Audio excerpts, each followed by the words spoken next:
안녕하세요. 서울에 살고 있는 40대 쌍둥이 엄마입니다. 평소에 사연 열차를 들으며 육아 스트레스를 날려버리곤 하는데요. 사연을 들을 때마다 매번 떠오르는 사람이 있어 감정이입이 되더라고요. 그래서 사연의 주인공이 복수에 성공할 때면 함께 통쾌한 시간을 보내고 있습니다.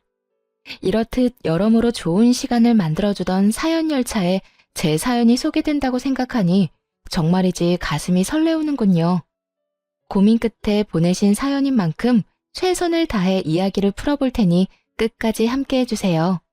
그러면 시작해 보겠습니다. 저와 남편은 결혼한 지 5년이 된 부부였어요. 연애까지 치면 10년 가까이 된 저희 부부는 가벼운 의견 대립을 제외하곤 제대로 된 부부싸움도 해본 적이 없는 화목한 사이였죠. 남편은 배려심이 깊었고 저에겐 세상 누구보다 다정한 사람이었죠. 그리고 그런 남편을 너무나도 사랑했고요. 이런 저희에게도 걱정거리가 있었는데 그건 바로 아기였죠. 처음 2년은 신혼생활을 즐기기 위해 미뤘지만 그 후 3년 동안은 열심히 노력했는데도 임신이 잘 되지 않더라고요. 힘겹게 임신하면 유산을 해버렸고 그런 과정 속에 저희는 점점 기대를 접었어요. 그리고 5년이 되던 해에 남편이 결심을 했는지 이렇게 말하더라고요. 여보, 우리 이제 아기는 포기하는 건 어때? 응? 당신 많이 힘들어? 기다리는 것도 지치는 일이긴 하지. 그것도 그렇지만 난 당신이 더 걱정이야. 아기가 있으면 좋긴 하지만 사실 우리 지금도 충분히 행복하잖아. 이 행복한 시간들을 임신 때문에 기대했다가 실망했다가 하는 게 아깝다는 생각이 들어. 내가 힘든 건 둘째치고 당신이 너무 힘들어하는 것도 더는 보기 싫고 말이야. 그건 그렇지만 당신 정말 괜찮겠어? 당신 아기 가지고 싶어 했잖아. 아기는 나만 가지고 싶어 했나? 당신도 마찬가지잖아. 설사 나만 원했다고 해도 난 아기보다 당신이 더 중요해. 그러니까 이쯤에서 포기해도 난 정말 괜찮아. 우리 이제 임신 걱정은 묻어두고 지금까지 그래왔던 것처럼 신혼 기분 내면서 살자. 고마웠어요. 사실 포기하자는 말을 여자가 하는 것은 참 힘든 일이라고 생각해요. 그런데 남편이 먼저 이런 이야기를 꺼내주고 위로해주니 마음이 한결 편안해지더라고요. 남편의 말에 따르기로 했고 더는 임신만을 위해 마음을 졸이며 좌절하는 일은 없어졌어요. 하지만 저희만 포기했다고 해서 다가 아니더라고요. 제가 임신을 하지 못한 것에 안달이 난 시모가 있었으니까요. 시모는 저를 잡아먹지 못해 혈안이 된 사람처럼 굴었는데 임신을 하지 못하자 그걸 빌미로 더 신나서는 시집살이를 시키더라고요. 일하는 것에는 신경 쓰지도 않는지 날마다 전화해서 잔소리하는 것은 일상이었고 일주일에 2~3번씩은 시댁으로 불러 온갖 집안일을 시키곤 했어요. 아가, 얼른 와서 이불 빨래 좀 하거라. 이불에서 쉰내가 나는데 내가 허리가 아파서 도저히 할 수가 없구나. 아가, 너 곧 퇴근하지? 퇴근하는 길에 우리 집에 들러서 김치 좀 담가라. 내가 만든 것보다 네가 만든 게 먹고 싶어서 그래. 예, 빨리 와서 청소 좀 해. 집골이 엉망이다. 처음엔 어린 마음에 시모가 무서워서 그 후엔 그래도 시모가 어른이니까 그저 계속해서 참아왔는데 어느 순간부턴 인내심에 한계가 오더라고요. 아가라는 호칭이 예라고 변할 때까지 참은 것이니 참을 만큼 참은 것이기는 했죠. 그리고 머지않아 그 한계선이 무너지는 날이 왔어요. 그날은 퇴근을 하고 집으로 향하던 길이었는데 시모에게서 연락이 오더라고요. 설마 하는 마음에 전화를 받은 것이 꺼려지긴 했지만 한번 전화를 걸면 받을 때까지 하는 시모를 알기에 전화를 받을 수밖에 없었죠. 네, 어머님. 전화를 왜 이렇게 늦게 받는 거야? 너 어디니? 집이니? 아니요, 지금 거의 다 왔어요. 왜 그러세요? 아직 밖이구나? 마침 잘 됐다. 지금 당장 장 좀 봐서 우리 집으로 오거라. 지금이요? 왜요? 무슨 일 있으세요? 무슨 일 있으니까 널 부르지. 내가 심심해서 널 부르겠니? 너 내 친구들 알지? 친구들이 우리 집에 온다고 했었는데 내가 깜빡했지 뭐니. 저녁 시간대니 맨입으로 보낼 수도 없고 그렇다고 배달 음식 시켜 먹이면 뒤에서 날 얼마나 흉보겠어? 이제 네가 지금 당장 우리 집에 와야 하는 이유 알겠지? 알았으면 잔말 말고 얼른 와. 네? 지금이요? 같은 말 반복하게 할래? 아, 오면서 돈도 좀 뽑아서 봉투에 담아오고. 친구들 보는 앞에서 내 용돈도 좀 줘야 내가 기가 살지. 그렇지 않아도 남들 다 있는 손주 하나 없다고 애들이 얼마나 불쌍히들 보는데 네가 그 정도는 해줘야 내가 고개라도 들고 다니지 않겠니? 그날따라 시모의 한마디 한마디가 얼마나 제 가슴을 후벼 파는지 도저히 듣고만 있지 못하겠더라고요. 평소에도 남편에게 이런저런 핑계로 돈을 뜯어가고 있다는 걸 잘 알고 있던 터라 이대로 넘어가면 안 되겠다는 생각이 들기도 했고요. 저 못 가요, 어머님. 뭐? 너 지금 뭐라고 했니? 못 온다고? 네, 저 못 가요. 지금 집에 다 오기도 했고 저도 사람인지라 피곤하네요. 그리고 앞으로 이런 식으로 막무가내로 부르면 못 갈 예정이니 어머님도 그런 줄 아셨으면 하네요. 평소 시모에게 불만을 털어놓은 적이 있긴 했지만 이런 식으로 단호하게 말을 한 적은 처음이었어요. 전혀 예상치 못했던 반응이었는지 시모도 당황한 듯 말까지 더듬거리더군요. 그러면서도 어떻게 해서든 저의 길을 죽이려고 애쓰더라고요. 너 지금 네가 뭐라고 하는 줄이나 알고 짓거리고 있니? 애도 못 낳아서 집안 대를 끊어먹은 것이 뭘 잘했다고 시험이 말에 온다 간다 말댔고야. 넌 그냥 내가 오라고 하면 오고 가라고 하면 가면 되는 거야. 어머님, 저 어머님 며느리지 어머님 종 아니에요. 그리고 애 하나 못 낳는다니요? 엄연히 따지면 그게 제 잘못도 아닌데 어머님은 왜 늘 그런 식으로 말하세요? 병원에서도 저희 둘 다 몸에 아무 이상 없다고 했고 저희도 이때까지 많이 노력한 거 누구보다 더 잘 아시잖아요. 그러니까 다신 그런 식으로 말씀하지도 말고 이런 식으로 저 부르지도 마세요. 그래? 그래서 네가 지금 아니 앞으로도 우리 집엔 안 오겠다 이 말이야? 네, 남편이랑 같이 가서 어머님 뵙는 목적으론 가겠지만 이런 식으로 어머님 댁 집안일이나 손님상 차리려고 가는 일은 없을 거예요. 그래? 그러면 그렇게 해. 대신 사람 불러서 집안일 시킬 테니 그 돈은 네가 주거라. 그걸 왜 제가 드려야 하나요? 그렇잖니. 네가 와서 하면 되는데 하기 싫다고 하니 어쩌겠어? 나는 집안일에 소질이 없고 그렇다고 더러운 곳에서 살 수는 없으니 사람이라도 불러야지. 그런데 나한테 돈이 어디 있니? 이 나이에 내가 돈을 버는 것도 아니고 이 모든 일이 너 때문에 일어난 일이니 그 값은 당연히 네가 치러야 하지 않겠어? 이게 도대체 무슨 말인지 뭐가 당연하다는 것인지 알 수가 없더라고요. 무슨 조선시대도 아니고 이런 사고방식의 시모가 이해가 되지도 않았고요. 아니요, 전혀 당연하지 않아요. 어머님 집안일을 제가 해야 한다는 법도 없고요. 설령 그렇다고 하더라도 그 돈을 제가 줘야 하는 의무도 없어요. 전 그렇게 직접 못하시겠으면 어머님 돈으로 하세요. 어머님 매달 아버님한테 꼬박꼬박 돈 받으시잖아요. 용돈 제외하고도 여러 명목으로 받고 있는 거 다 알고 있거든요. 지금 받아가시는 돈으로도 충분히 차고 넘칠 텐데 굳이 보태고 싶진 않네요. 처음 말을 꺼낼 때만 해도 전화를 들고 있는 손이 떨릴 만큼 무섭고 긴장됐는데 막상 입을 열기 시작하니 술술 잘도 나오더라고요. 그만큼 쌓였던 것이 많기도 했다는 뜻이겠죠.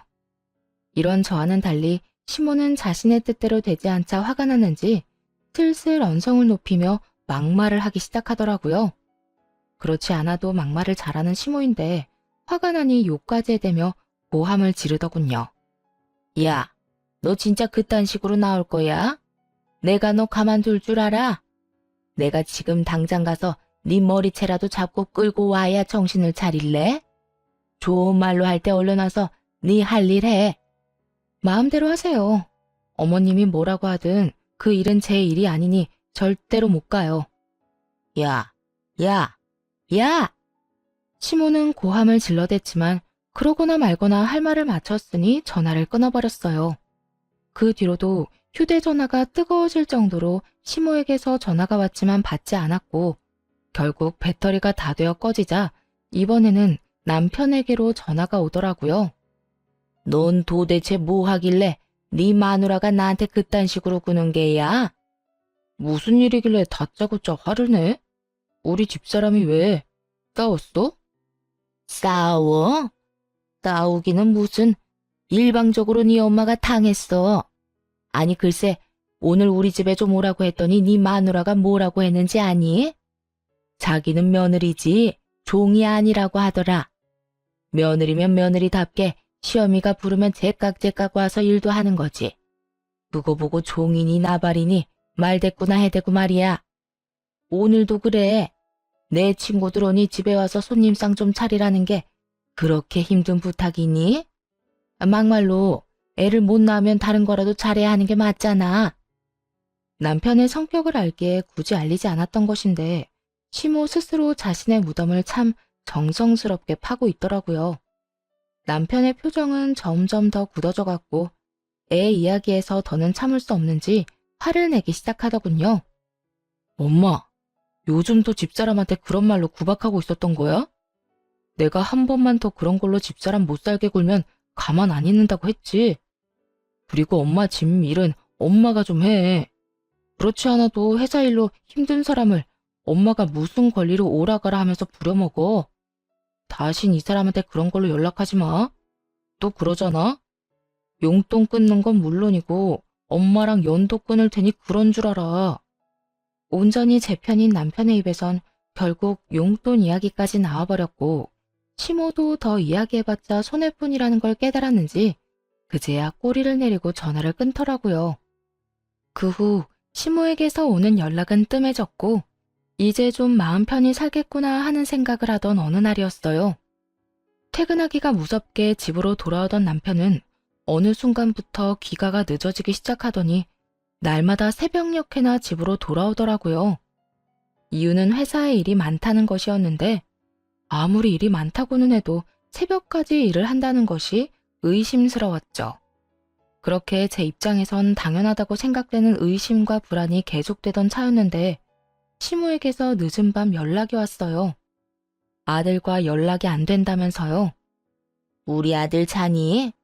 안 자고 있으면 전화 좀 바꿔다오. 아범 지금 집에 없어요. 요즘 회사 일 바쁘다고 새벽이나 집에 와요. 그래? 요새 계속 늦는다 이 말이지? 왜인지 시모의 목소리는 급격하게 밝아졌고 그 이유는 뒤이어 나온 시모의 말에서 알 수 있었어요. 남자들이 회사 일 핑계대고 하루가 멀다고 늦으면 100이면 100 여자 있는 거 너 모르는 건 아니지? 우리 아들 애도 못 낳는 마누라밖에 모르는 바보인 줄 알았더니 그건 아닌 것 같아서 다행이구나. 여자라니. 어머님, 지금 말 다 하셨어요? 그렇잖아. 너희 결혼한 지 5년이나 됐는데 신혼 때처럼 얼굴만 보고 있어도 마냥 좋은 시절도 아니고 이럴 때라도 있으면 애 보는 맛에라도 집에 들어올 텐데 애도 없으니 바람이 나는 것도 어찌 보면 당연한 거 아니니? 밖에서 낳은 애를 데리고 왔어도 몇은 데리고 왔을 세월이지. 이참에 우리 아들이 밖에서 똑두꺼비 같은 아들이나 하나 나왔으면 좋겠다 나는. 너도 얼마나 좋니? 임신 때문에 스트레스 받을 일 없이 키우기만 하면 되니 말이다. 지 아들이 불륜을 저지르고 있을지도 모른다는 상상에 목소리가 한껏 들떠 있는데 화가 나는 건 물론이고 어이가 없더라고요. 어머님, 그걸 지금 말이라고 하세요? 아무리 제가 싫다고 해도 그런 말은 하는 게 아니죠. 어떻게 시어머니가 며느리한테 그런 말을 해요? 그리고 제 남편이자 어머님 아들 그런 짓거리 하고 돌아다닐 사람 아니란 거 모르세요? 다신 그런 말 하지도 마세요. 아범 오면 나중에 연락하라고 할 테니 저한테 전화도 하지 마시고요. 시모와의 전화를 끊어버리고도 도저히 집에 있을 수가 없더라고요. 시모의 말처럼 남편이 외도를 하고 있다고 생각하는 것은 아니었지만 정말 일을 하는 건 맞는지 제 두 눈으로 확인해야만 할 것 같았어요. 그래서 남편의 회사로 향했고 문이 잠긴 회사 앞에서 희망은 무너졌습니다. 남편은 거짓말을 하고 있었고 집으로 돌아와 여러 가지 생각에 눈물이 나더라고요. 그럴 리가 없다고 남편을 믿으면서도 시모의 말이 귓가에 맴돌았고 굳건히 잠긴 회사 문이 떠올라 복잡한 마음이었어요. 그렇게 울고 있는데 남편이 잔뜩 지친 모습으로 들어오더라고요. 아직 안 잤어? 먼저 자고 뭐야? 당신 울어? 왜 울어? 무슨 일 있어? 무슨 일은 당신이 있겠지? 당신 도대체 요즘 뭐 하고 다니는 거야? 어? 나 일이 바쁘다고 그랬잖아. 일? 아까 당신 회사 다녀왔거든? 불도 다 꺼지고 문도 다 잠겨 있던데 일은 무슨 일이야? 나한테 왜 거짓말하는 건데? 당신 진짜 어머님 말대로 다른 여자라도 생긴 거야? 뭐? 여자? 그래, 여자.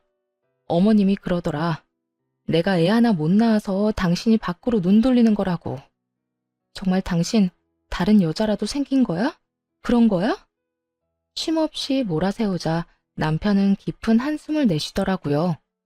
그 상황이 너무나도 곤란하다는 듯 말이에요. 그런 남편의 반응에 마음의 준비를 하며 대답을 기다렸고 한참을 고민하던 남편의 입에서 나온 말은 전혀 예상치도 못한 내용이었어요.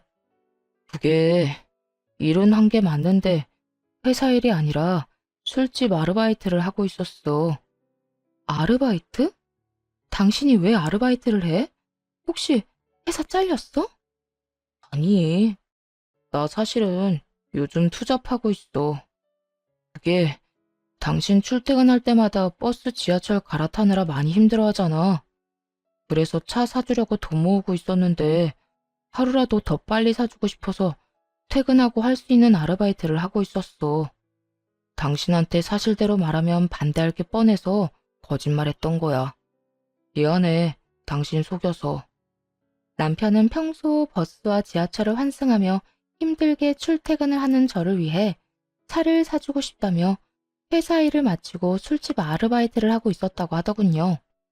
남편의 말을 듣고 나서야 눈에 보였어요.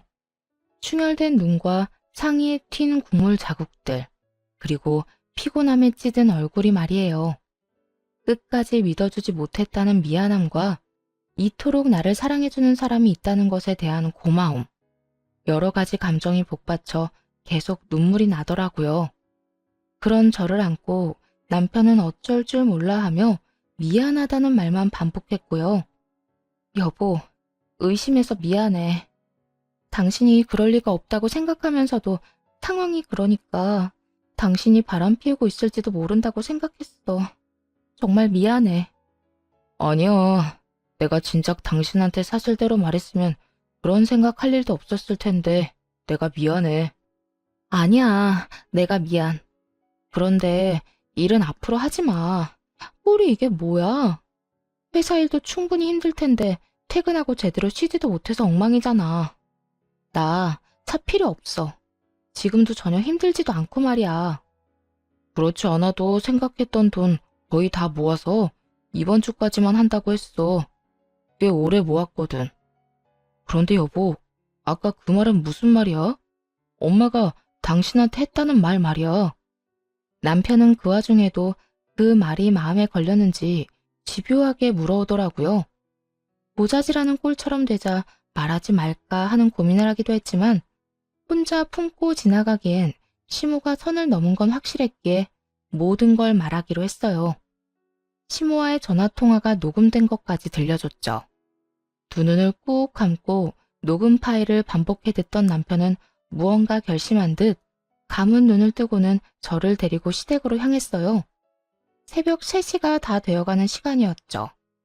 시모는 자고 있을 것이 뻔했고 남편은 걷잡을 수 없이 화가 많이 난 상태였고요. 무슨 일이 일어날 것이 분명한 상황이라 남편을 말려봤지만 소용없었죠. 결국 그렇게 시댁에 도착했고 당연히 자고 있을 거라 생각했던 시모는 어쩐 일인지 웃으며 저희를 반겨주더라고요. 직접 보고 들으면서도 도저히 믿어지지 않는 말을 하면서요. 왔니? 그렇지 않아도 올 것 같아서 기다리고 있었어. 많이 싸웠니? 그래서 이혼이라도 하겠다는 말 하려고 온 거야? 어머, 혹시 내가 말한 대로 다른 여자가 우리 아들 애라도 가졌다니? 들뜬 목소리로 말도 안 되는 말을 해대는 시모를 보며 저보다는 남편이 더 큰 분노를 느끼는 듯 했어요. 제 손을 꽉 잡은 손이 떨리고 있었거든요. 엄마, 그게 무슨 말이야? 어떻게 친엄마라는 사람이 그런 말을 웃으면서 그런 목소리를 할 수가 있어? 나 결혼한 유부남인 거 몰라? 뻔히 아는 사람이 다른 여자한테 내 애가 있냐는 말을 그렇게 아무렇지도 않게 할 수가 있느냐고. 그것도 이 사람이 여기 이렇게 있는데. 아니면 아닌 거지. 왜 화를 내고 그래? 내가 뭘 그렇게까지 잘못했다고? 엄마가 무슨 잘못을 했는지 모른다는 게 제일 큰 잘못인 거 몰라? 엄마가 이 사람한테 그런 말 하면 이 사람 상처받아. 이 사람 가슴에 대못 박는 거라고. 엄마는 우리가 이혼이라도 하길 바라는 거야? 정말 그런 거야? 이혼까지는 아니더라도 밖에서 애는 낳아왔으면 했지. 사진 멀쩡한 우리 아들이 애 하나 못 낳아서 마음고생을 그리도 하는데 내가 그런 마음이 안 생기겠냐고. 나라고 오죽했으면 그렇겠어? 힘들어도 우리가 더 힘들고 아기를 원해도 우리가 더 원해. 그러니까 엄마까지 낮아서 그런 말로 집사람 상처 주지 마. 그리고 나 밖에서 여자 만나고 돌아다닌 거 아니고 일했던 거야. 이 사람 출퇴근하느라 고생하는 게 싫어서 차라도 한 대 사줄까 해서 회사 끝나고 아르바이트 했던 거라고. 그러니까 다신 그런 생각도 하지 말고 입에도 올리지 마. 남편의 잔소리가 이어지자 귓등으로 듣지 않던 시모는 돈 이야기가 나오기 시작하자 눈을 반짝이며 남편을 바라보기 시작했어요. 평소 시모가 돈 타령에는 도가 텄다는 걸 익히 잘 알고 있긴 했지만 그날은 정말 대단하다는 생각이 들 정도로 상식 밖의 논리를 내세우며 돈 타령을 시작하더군요. 잠시만. 그러니까 바람을 피우고 돌아다닌 게 아니라 네 집사람 차 사주려고 다른 일을 하고 있었다. 이 말이야? 그래. 3천만 원 정도 모아서 이제 그만두려고 했었는데 엄마가 괜한 소리 하는 바람에 다 망쳤다고. 하여튼 앞으로는 나하고 이 사람 사이 이간질하는 짓 좀 하지 마. 이게 뭐야? 이 새벽에. 너 진짜 미쳤니? 그 많은 돈을 왜 전현한테 쓰는 거야? 저게 시집와서 한 게 뭐가 있다고. 아들, 그 돈 놔줘. 엄마 달라고. 엄마도 돈 필요하단 말이야. 엄마, 진짜 왜 그래? 애 못 낳는 게 이 사람 잘못도 아니고 왜 그런 식으로 말하냐고. 그리고 이 사람 위해서 마련한 돈을 왜 엄마한테 줘? 줘야 할 이유가 없잖아. 이유? 이유야 만들자면 차고도 넘치지. 저 모자란 것이 손주 하나 못 낳아서 그간 내가 마음고생했던 위자료. 그 위자료로 3천만 원 정도 줄 수 있잖아. 아들, 나 네 엄마야 친엄마. 10살 때부터 너 혼자 키우면서 고생이란 고생은 다 했는데 그런 엄마는 안 챙기고 저딴 부족한 년만 챙기는 게 말이 되니? 그러니까 그 3천만 원은 날 줘야 한다고. 손주를 못 안겨줬다는 이유로 위자료를 요구하는 시모 어떻게 생각하시나요? 이 말을 듣는데 머리가 멍해지면서 헛웃음도 나지 않더라고요. 뭐 이런 사람이 다 있나 싶어서요. 남편 역시 입을 벌리고 그저 신부를 바라만 보더군요. 지금 무슨 말을 들은 건가 싶은 표정으로 말이죠. 저희 둘 다 아무 말도 하지 않고 있자 시모는 본인의 말이 통했다고 생각했는지 미소를 머금은 얼굴로 이렇게 말했어요. 왜? 내 말을 들어보니 일리가 있는 것 같아? 아들, 너 그 돈 나 안 주고 네 마누라 주면 후회한다. 말이야 바른 말이라고 쟤랑 너랑 피 한 방울 안 섞인 남남인데 언제 어떻게 이혼할 줄 알고 그런 돈을 주니? 너희 사이에 애라도 있으면 몰라. 애도 없는데. 제가 네 돈만 받아먹고 홀라당 도망가면 어쩌려고. 돈 3천만 원이 뭐라고. 시모는 저를 돈 몇 푼 때문에 가족을 버리고 도망이나 치는 사람으로 만들어버리더군요. 그게 무슨 헛소리냐고 당장이라도 따져 묻고 싶었지만 그러기도 전이었어요.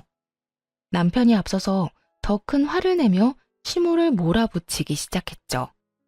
엄마, 제발 그만 좀 해.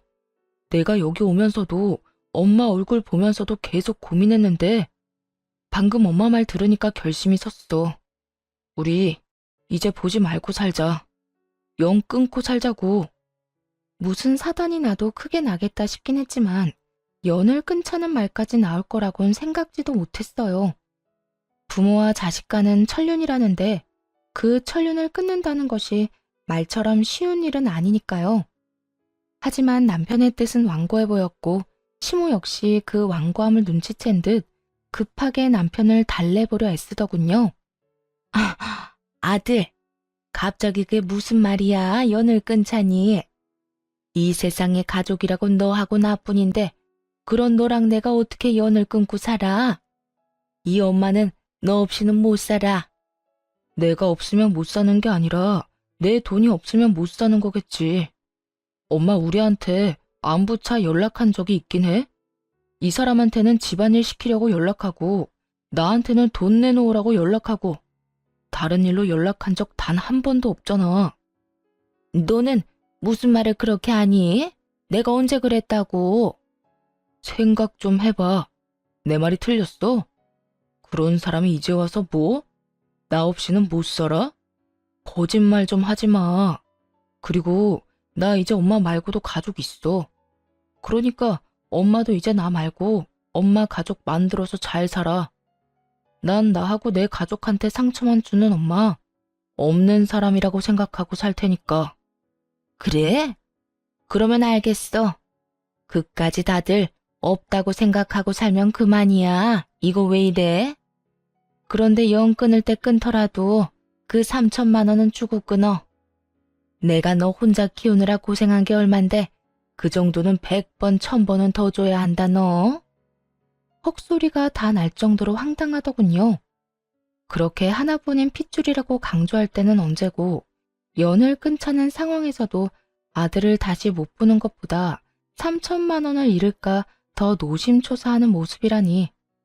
남편은 깊은 배신감을 느끼는 듯했고 높아질 대로 높아진 언성에서 느껴졌죠.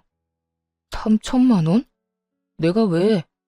길거리에 버리는 한이 있어도 엄마한테는 안 줘.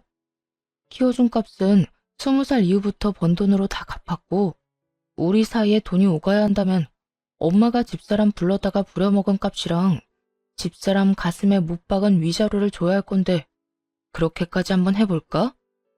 야, 너 진짜 엄마한테 이렇게까지 할 거야?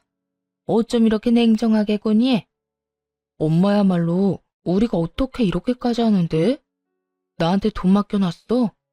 이 사람한테 받지 못한 빚이라도 있어? 그렇지 않고서야 아들이 인연을 끊자는데 어떻게 끝까지 돈 타령만 할 수가 있어. 진짜 엄마라는 사람 질린다 질려.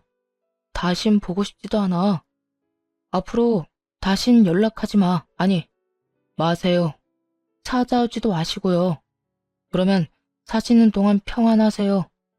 시모는 집을 나서는 남편과 저를 붙잡으며 돈 타령을 해댔지만 그런 시모를 냉정하게 뿌리치고 집으로 돌아왔습니다. 그 후 남편은 번호를 바꿔버리고 곧 저희는 다른 곳으로 이사했네요. 마침 전셋집 계약도 만료되던 터라 차를 대신 회사와 가까운 곳으로 이사를 하기로 한 거죠. 그렇게 새로운 곳에서 새 출발을 하게 되자 시모의 존재를 잊고 살 수 있었어요. 처음엔 온갖 방법을 써서 연락을 취해오던 시모도 점차 연락을 하지 않게 되었고 이렇게까지 하는 게 정말 맞는 것인가 하는 생각도 점차 흐려지며 그렇게 2년이란 시간이 지난 어느 날이었어요. 어느 날 모르는 번호로 연락이 오더라고요. 다름 아닌 시모였습니다. 병원에 입원했다고 하대요. 그렇게 술을 끼고 살더니 결국 간암 말기 판정을 받았다고 하더군요. 다 죽어가는 목소리로 그간의 이야기를 풀어놓던 시모는 이내 본격적으로 전학 온 목적에 대해 말하기 시작했죠. 그래서 말이다, 아가. 네가 네 남편 좀 잘 설득해주면 안 되겠니? 무슨 설득이요? 내가 이때까지 말했잖아. 내가 가난 말기라고. 의사 말로는 이식도 힘들 거라고 하긴 하는데 사람 일이란 게 또 모르는 일이고 이식을 해서 하루라도 더 살 수 있으면 그건 하는 게 맞는 거 아니겠니? 그러니까 내 아들한테 네가 설득 좀 해주려무나. 내 아들이지만 내 말보단 네 말을 더 잘 듣잖니. 들어보니 이식을 해도 가망이 없다고 하는데 시모는 이식만 한다면 영생을 누릴 것이라고 확신이라도 하듯 남편의 간을 탐내고 있더라고요. 간 이식만 하면 다 해결된다고 하더라도 이식을 권해볼까 말까 하는 마당에 가망도 없는 일에 그리고 이렇게 된 사이에서 그딴 요구를 하다니 그 뻔뻔함에 기가 막히기도 하고 온몸에 소름이 닥치더라고요. 어머님, 말이 되는 소리를 좀 하세요. 이식해서 완치된다고 해도 고민 정도는 해볼까 말까인데 의사도 힘들다고 한 마당에 제 남편이 왜 간을 이식해드려야 해요? 네가 뭔데 된다 안 된다를 판단해. 넌 그냥 내 아들한테 내 상태가 어떤지 전하기만 하면 된다. 내 아들은 내 사정 들으면 분명 발벗고 나서줄 테니까. 지독한 년, 네 심보가 이따위니까 애도 없는 거야. 변한 것이 하나 없는 시모는 또 그런 식으로 상처만 주더니 전화를 끊어버렸고 고민에 빠졌죠. 이 상황을 남편에게 알려야 하나 말아야 하냐는 고민이요. 깊게 고민해본 결과 이건 제가 결정 내리고 말고 할 문제가 아니란 생각이 들더라고요. 가망 없는 일이라고는 하더라도 남편이 이식을 시도하고 싶다면 제가 말릴 일은 아니란 생각이 들었으니까요. 그래서 퇴근을 하고 돌아온 남편에게 시모의 이야기를 전했고 남편은 제 휴대전화에 기록이 남아있던 번호로 시모에게 전화를 걸었죠. 아들, 이야기 들었지? 엄마 많이 아파. 얼른 와서 수술 날짜 좀 잡자, 응? 누구신데 이런 이야기를 하는지는 모르겠지만 저는 엄마가 없는 사람입니다.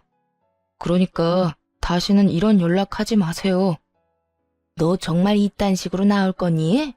다른 것도 아니고 엄마가 아프다는데 그깟 간 좀 떼준다고 네가 죽는 것도 아닌데 이렇게 쪼잔하게 굴 거냐고. 마음대로 생각하시고 다신 이런 용건으로 연락하는 일 없었으면 합니다. 저는 절대로 저의 어떤 것도 내어드릴 생각이 없으니까요. 하나밖에 없는 아들이 날 안 살려주면 누가 날 살려준단 말이야. 그러지 말고 제발 다시 한번 생각해보려무나. 이제 와서 하나밖에 없는 아들 타령을 하시네요. 2년 전 영 끊자고 말씀드렸을 땐 아들은 안중에도 없고 돈만 챙기려 드시더니 어쨌든 전 그때 그 자리에서 엄마는 없는 사람이라 생각하며 살기로 했습니다. 남편은 전화를 끊어버렸고 시모는 작전을 바꾸어 저를 설득하기 시작했어요. 아무리 생각해도 남편은 가망이 없을 듯하니 저를 어떻게 해서든 구슬려 보기로 마음을 먹은 것이겠죠. 아가, 나 정말 이러다 죽을 수도 있어. 그러니까 우리 아들 말고 너라도 이식 좀 해주면 안 되겠니? 지난 일은 다 흘려보내고 우린 현재를 살아야 하잖니. 그러니 너도 마음 한번 넓게 써보거라. 응? 시모는 저를 설득하려는 그 순간에도 미안했다는 말 한마디 없더라고요. 그저 어떻게 해서든 동정심을 자극해서 목적을 이루고자 하는 욕망만 드러날 뿐이었죠. 어떻게 해서든 이식이라도 받고 싶은 심정은 잘 알겠는데요. 그렇게 간절하면 적어도 저희한테 사과 한마디라도 해야 하는 거 아니에요? 사과? 내가 뭘 그렇게 잘못했다고? 너나 네 남편이나 이렇게까지 구는지 도무지 난 이해가 되지 않는구나. 아, 그러니까 어머님은 여전히 저희한테 조금의 잘못도 하지 않았다고 생각하는 거네요. 남들 다 가지는 손주 하나 못 안겨준 것도 다짜고짜 연을 끊자고 한 것도 다 내가 아니라 너랑 네 남편이 저지른 거 아니니? 그런데 왜 내가 너희한테 사과를 해야 하니? 지금도 그래. 부모가 아프면 자식이 되어서 뭐든 해줘야 하는 게 마땅한 거 아니니? 그러니까 더 큰 죄 짓고 후회하지 말고 당장 와서 이식 날짜나 잡아. 이런 생각이 들더라고요. 만약 시모가 저에게 조금만 다정스럽게 대해줬다면 남편이 돈줄이 아니라 그저 사랑하는 아들로 대해줬다면 망설이지 않고 이식쯤이야 해드렸을 텐데 라고 말이에요. 아니, 이식해달라고 억지를 부리기에 저는 진심인 척이라도 해서 용서를 구하는 연기라도 했더라면 남편과 저는 이식을 권해드려야 하나 심각하게 고민했을 텐데 하는 생각 말이에요. 하지만 이건 저의 바람일 뿐이었죠. 현실은 어린아이처럼 떼쓰는 시모만 있을 뿐이었으니까요. 그래서 좀 더 냉정해지기로 했습니다. 만약 어머님이 지금이라도 사과 한마디만 했다면 고민이라도 해봤을 텐데요. 지금 어머님 하는 행동 보니 안타깝게도 저는 전혀 죄라고 생각하지도 않을 거고 후회할 것 같지도 않네요. 그러니까 더는 쓸데없는 일에 힘쏟지 마시고 다른 방법 찾아보세요. 야, 너 진짜 이딴 식으로 나올 거야? 에휴, 너희가 싫다니까 어쩔 수 없지 뭐. 내가 더는 이식 이야기는 꺼내지 않으마. 그 대신 그때 그 3천만 원 지금이라도 나 다오. 몸이 아프니 돈 나가는 데가 한두 군데가 아니야. 그러니까 그 돈이라도 내놓으려무나. 정말 대단한 사람 아닌가요? 이런 순간에도 돈 타령을 할 수 있는지 정말 탄성마저 나오더라고요. 2년 전에 3천만 원에 아직까지 미련이 있다는 사실도 대단하다 싶었고, 암 진단을 받고 나온 보험금만 해도 꽤 될 텐데 그 돈은 어쩌고 돈 타령인가 싶기도 했어요. 시모가 또다시 막무가내로 우겨대니 제 정신조차 피폐해지기 시작하더라고요. 말이 통하지도 않았고 자기 말만 해대며 언성을 높여대는 시모와 더는 대화하고 싶지도 않았고요. 도돌이표 같은 이 상황, 저만 지긋지긋한가요? 그만 좀 하세요, 제발. 그 돈은 이미 다 쓰고 없고 있다고 해도 어머님께 드리는 일은 없을 거예요. 저희요, 어머님이 돈 내놓으라고 우기면 돈 내놓는 기계 아니라고요. 그러니까 제발 지금처럼 모르는 사람인 양 살아요. 부탁이에요. 그렇게 마지막 통화를 끝냈는데 마냥 후련하지만은 않더라고요. 아무리 믿다고는 해도 몸이 좋지 않다고 하니 신경이 쓰이는 건 어쩔 수 없는 노릇이었어요. 남편 역시 마음이 편치만은 않아 보이더라고요. 늦은 밤 남편은 홀로 거실에 나가 한숨을 쉬기도 했고 어느 날은 술에 취해 들어와 속내를 내비치기도 했어요. 사실은 나 너무 속상하기도 하고 슬프기도 하다. 당연히 도와주고 싶은 마음이 있기도 한데 마지막까지 돈 타령만 하던 엄마 모습이 뇌리에서 떠나지 않아. 그래서 너무 힘들고 너무 배신감이 들어. 괜찮아. 다 괜찮을 거야. 그러니까 너무 죄책감 가지지 마. 너무 힘들어하지도 말고. 난 당신 이해해. 나 역시 당신 입장이었다면 그랬을 거야. 정말? 그래. 난 당신만 나 이해해주면 괜찮아. 그렇고 말고. 참 많이도 울더라고요. 평생을 돈 타령만 하던 시모도 엄마라고 어린아이처럼 우는 남편을 보는데 저 역시 마음이 좋지 않았어요. 그날 많은 이야기를 나누었던 기억이 아직도 선명하네요. 긴 시간 이야기를 나눈 끝에 내린 결론은 저희의 결정대로 하자였어요. 이식한다고 한들 가망이 없는 상태였고 강경화 때도 술을 끊지 못해 이 지경까지 온 시모가 이식이 성공해서 몇 달의 시간이라도 번다고 한들 또 술을 먹을 것이 분명했기 때문이었어요. 그렇게 저흰 다시 한번 마음을 다잡았고 일상으로 돌아와 잘 살아보려 애쓰고 있었죠. 그러던 어느 날 시부라는 사람이 찾아왔어요. 모든 걸 포기한 시모가 헤어진 지 오래인 시부에게 자신의 처지를 알리며 도움을 청한 듯 했죠. 잘 지냈니? 네, 잘 지내셨어요? 난 뭐 그런 대로 지냈다. 참 이상하더군요. 아무리 오래전에 헤어져 어색하다고 한들 저렇게 서로의 눈치를 살필 필요가 있나 하는 생각에서요. 거기에다 닮은 구석이 하나 없다는 점도 이상했어요. 그저 그렇게 이상하다고 생각할 뿐 다른 사연이 있을 거라 상상치도 못했는데 두 사람은 제가 전혀 생각지도 못했던 이야기를 꺼내기 시작했어요. 너 그렇게 사라지고 내가 얼마나 섭섭했는 줄 모른다. 그러셨어요? 저는 속 시원하다고 생각하실 줄 알았어요. 제가 친자식이 아니란 걸 다 아셨잖아요. 그래, 알았지. 그래도 내가 널 친자식으로 알고 내 품에서 키운 게 10년이야, 이 녀석아. 그런 내 아들이 하루아침에 사라졌는데 걱정하지 않았겠어? 낳은 정보다 키운 정이라고. 그 여자 생각을 하면 이가 갈리는데 네 생각만 하면 그립고 섭섭하고 그랬어. 저도 사실은 아버지 생각 많이 났었어요. 그립기도 했고요. 들어보니 시모는 시부에게 남편이 시부의 자식이라 속이곤 결혼을 했었다고 하더군요. 그렇게 남편과 시부를 속이고 10년을 지내다 우연찮게 그 사실을 들키게 되었고, 시모는 남편을 데리고 야반 도주를 해버렸던 것이었죠. 시부는 현재 재혼을 해 다른 분과 살고는 있지만 슬아의 자식은 없었으며 여전히 남편을 그리워하고 있다며 눈물을 훔치셨어요.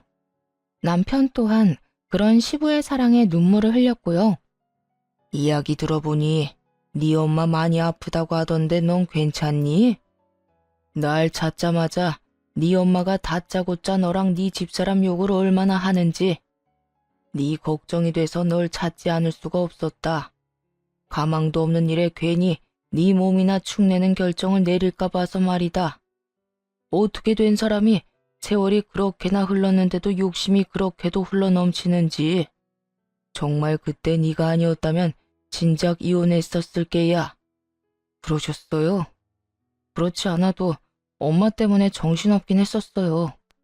이식 때문에 고민도 많이 하긴 했는데 하지 않기로 했고 그렇게 말도 전했고요. 그래, 잘했다 잘했어. 내가 병원에 알아봤는데 병원에서는 안 된다고 했는데도 네 엄마 욕심에 너를 그렇게 못살게 굴었다고 하더구나. 병원 가보니 몰래 술까지 사다 먹었는지 술 냄새가 얼마나 나는지. 하여튼 너만 건강하고 너만 괜찮다면 됐어. 시부는 혹시라도 남편이 이식을 해주는 멍청한 결정을 내렸을까 싶어 단숨에 남편을 찾아왔다고 하시더라고요. 남편의 말을 들은 시부는 안도의 한숨을 내쉬며 다시금 남편의 손을 꽉 잡아주셨어요. 그간 고생했다고 하는 마음이 저에게도 전해질 만큼 따뜻하게 말이에요. 그렇게 한바탕 눈물의 재회가 끝나고 시부는 조심스럽게 말을 건넸어요. 아들아, 아까 말했다시피 집사람 자궁에 문제가 있어서 여생을 집사람과 나 이렇게 둘만 살았단다. 그래서 우린 지금이라도 멋진 아들이 필요한데 너만 괜찮다면 다시 내 아들로 살아주지 않겠니? 아버지, 네, 그렇게 할게요. 감사해요. 이 녀석, 어릴 때도 눈물이 많더니 지금도 눈물이 많구나. 남편은 시부의 품에 안겨 펑펑 울기 시작했고, 그런 남편을 시부는 꼭 안아주었어요. 평생 부모 사랑을 제대로 받지 못하고 자란 남편이 드디어 제대로 된 부모의 사랑을 받게 될 순간이었죠. 새롭게 만나게 된 시모는 참 따뜻하고 인성이 착한 사람이었어요. 생판남인 남편과 저를 오래전부터 자식으로 품은 사람처럼 따뜻하게 맞아주시더라고요. 그 덕에 남편과 저는 지난 세월을 위로받는 시간을 보내기도 했답니다. 그 후 얼마 지나지 않아 전 시부가 하늘나라로 떠났다는 말을 들었어요. 시부가 예정을 생각해서 병원비도 결제해주고 다른 금전적인 부분도 도와줬지만 2달 만에 급성 폐혈증으로 돌아가시게 된 거죠. 사망보험금이 있었는데 그건 남편에게 상속되었어요. 그 돈으로 좋은 묘자리도 마련하고 가시는 길 섭섭하지 않게 잘 보내드렸네요. 그렇게 죽은 시모가 기억 속에서 잊혀질 때쯤 시부가 큰 돈을 주시더라고요. 아버님, 이게 무슨 돈이에요? 갑자기 돈을 왜 주세요? 그게 너희 지금이라도 임신 다시 시도해보는 건 어떨까 해서 말이야. 시험관 하는데 돈이 많이 든다고들 해서 미리 이렇게 준비해봤다. 시험관이요? 그래, 너희 아직 나이도 젊은데 이렇게 포기하는 거 너무 아깝지 않니? 애를 싫어하는 애들도 아니고 계속 시도하다가 포기한 거라며. 그땐 여러모로 마음이 편한 상황이 아니었으니 힘들었겠지만 지금은 마음도 편하고 스트레스 받는 일도 없으니 다시 시도해보는 것도 괜찮을 것 같은데 어떠니? 시부의 말을 듣고 보니 일리가 있다 싶더라고요. 임신을 열심히 도전하던 그땐 전 시모의 시집살이 때문에 스트레스가 이만저만이 아니었거든요. 하지만 이 당시에는 이렇게 마음 편히 지냈던 적이 있었나 하는 생각이 들 정도로 몸도 마음도 건강한 상태였으니까요. 시부의 말대로 다시 시험관을 도전했고 바로 쌍둥이를 임신하게 되었어요. 기적처럼 임신에 성공을 하고 난 후에도 걱정은 많았어요. 또 유산의 아픔을 겪을까 봐요. 하지만 그렇게 기쁨과 걱정의 9달이 지나고 지금은 출산을 앞두고 있네요. 노산에다가 쌍둥이라 이것저것 검사할 것도 많고 몸이 무거워 힘든 점도 많았지만 곧 태어날 아가들을 생각하면 입가에 미소가 절로 피어나네요. 저뿐만 아니라 남편과 시부모님들도 늘 웃음꽃이 피어 있고요. 사실 전시모와 연을 끊을 때까지만 해도 이런 가정을 꾸리고 살게 될 거란 생각도 하지 못했었어요. 남편과 둘만 사는 생활에 불만이 있었던 건 아니었지만 부모님을 모시고 다니는 가족들을 보면 부러운 마음이 생기기도 했거든요. 그랬는데 새로운 시부모님이 나타났고 그런 시부모님의 권유로 저희에게 곧 있으면 쌍둥이까지 생긴다니. 사연을 쓰는 지금 행복함에 벅차 눈물이 나면서도 전 시모의 생각에 씁쓸해지는 건 어쩔 수가 없네요. 어느 날은 남편과 전 시모 이야기를 나눈 적이 있어요. 아무리 연을 끊어버렸다고 한들 생각이 나서요. 여보, 어머님 보고 싶진 않아? 엄마? 살아계셨다면 아직까지 원망했을 것 같은데 그렇게 가시고 나니까 보고 싶을 때도 있긴 하네. 사실 나도 그렇게나 미웠는데 참 이상해. 그런데 여보, 나 그런 생각 가끔 한다? 그때 내가 아기도 빨리 가지고 출산까지 무사히 했으면 어머님이 날 좀 예뻐해 줬을까? 그랬으면 이날까지 어머님도 함께이지 않았을까 하는 생각. 당신은 그런 생각 안 해? 이 말에 한참을 망설이던 남편은 허공을 응시하며 이렇게 말하더라고요. 나도 그런 생각하기는 해. 그런데 몇 번을 생각해도 우리 엄마는 출산과 상관없이 변함없이 똑같은 모습이었을 거란 결론이 나더라고. 내가 오랜 세월 다 겪어봤잖아. 그러니까 당신도 괜한 죄책감 가지지 말고 그저 돌아가신 분 미워하는 마음 없이 가끔 떠오르면 생각하고 그땐 그랬었지 하고 웃어 넘겨버리자. 알겠지? 그래, 알겠어. 남편과 저는 마주보며 웃었고 그날 비로소 전 시모를 완전히 용서하고 제대로 보내드렸던 것 같네요. 그 덕인지 요즘엔 전 시모 이야기가 나와도 웃어 넘길 만큼 여유가 생겼고요. 처음 이 사연을 쓸 때까지만 해도 고민이 참 많았는데 말이에요. 다른 사연처럼 이혼 사연이 아닌 절연 사연이라 더욱 고민스러웠던 것 같아요. 그럼에도 사연을 쓰게 된 이유는 저희 가정처럼 상식에서 벗어난 시부모님의 행동 때문에 고통받는 분들이 많더라고요. 여러 사연들을 접하며 제가 겪었던 일들, 그리고 저희가 어떻게 행동했는지가 조금이라도 도움이 될까 싶어 사연을 쓰게 되었어요.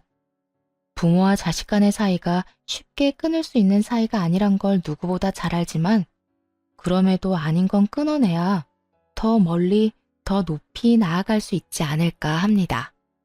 그것이 악연이라면 더욱 단호하고 빠른 결정이 필요하지 않을까요? 이로써 저의